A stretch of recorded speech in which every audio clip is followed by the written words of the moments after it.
Chapter 22. D. When Ellie walks into the kitchen in the morning wearing my shirt, I almost choke on my toast. Her hair is wild and her makeup gone, and she looks adorable. She hasn't been feeling well though. Much better than I had feared. But she is still pale, and only eats a piece of toast before Julian drives them home so they can get more sleep. I did, however, find out that they are headed to the hockey game tonight. I've never seen them at a game before, and I don't know if Ellie even likes hockey. I try to go to as many of the home games as possible. There was a time when I thought I would be on the team. I still practice with them from time to time, but with working for my father and keeping my grades up, there isn't enough time to play seriously. For a long time, I contemplated going professional, but I think my dad would have stopped paying for my school and life if I had shown any sort of inkling that I wasn't 100% committed to the path he has chosen for me. In the end, it doesn't bother me too much to watch from the sidelines. I see how much effort and passion those guys put into the game, and I realize I wouldn't have hacked it. I'm not sure why Ellie decided to go tonight. I think some of the hockey guys invited her.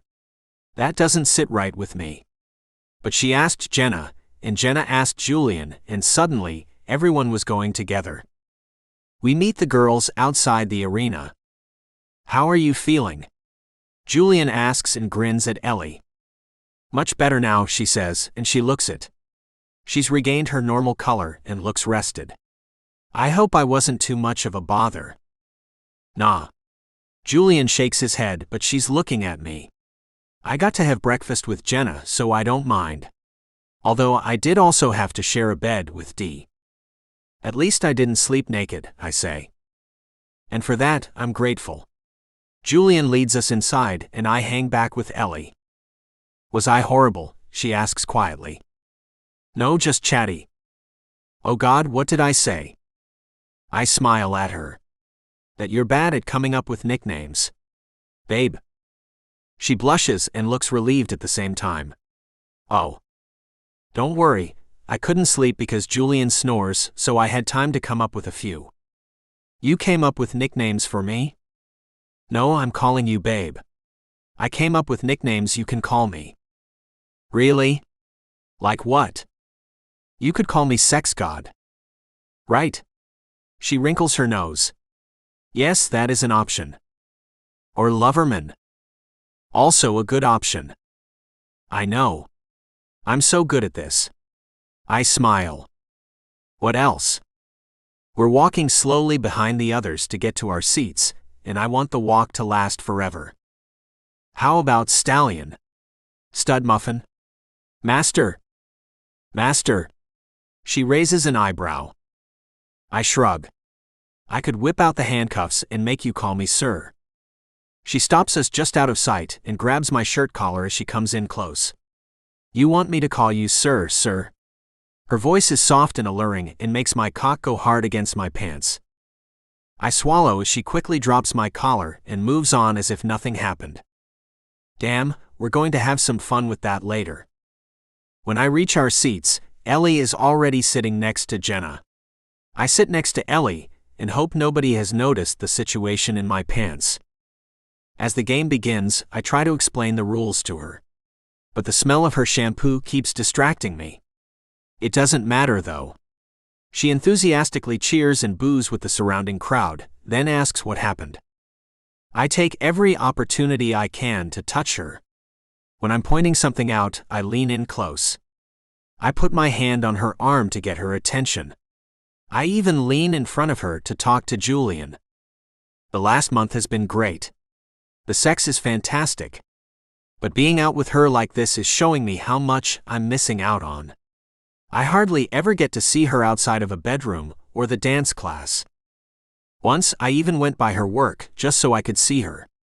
I drank a few beers with the hockey players and fended off a few of the puck bunnies that leaked over to me. All while watching Ellie smile and flirt with her other customers. She never crossed the line. But it made me wish she would flirt with me in public. I still remember seeing her have lunch with Victor.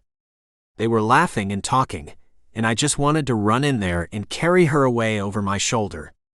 I should tell her what happened. But I can't imagine Victor bringing it up to someone he barely knows. And it's not my story to tell. Besides, Victor won't be staying around for long.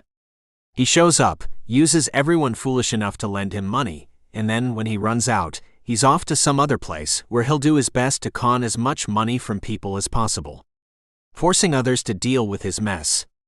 The only thing that has me worried is that he's so close to home. You want snacks? I ask during the first intermission. Hot dog, Julian says. Could you get nachos? Ellie asks. If it's not too much trouble, I'd like some nachos too, Jenna says. Maybe I should come help you carry, Ellie says and gets up. Together we head for the concession stands, and I have to fight the urge to hold her hand. Looks like I'll have time to visit the ladies' room, she says and nods at the queue. Sure. I get in line and check out the menu when I hear a familiar voice. Yeah, she's sitting with my sister, Lydia says to someone a few spots ahead of me. And that's her boyfriend? The girl wrinkles her nose at the last word. I know. Looking at them, you'd think they barely knew each other.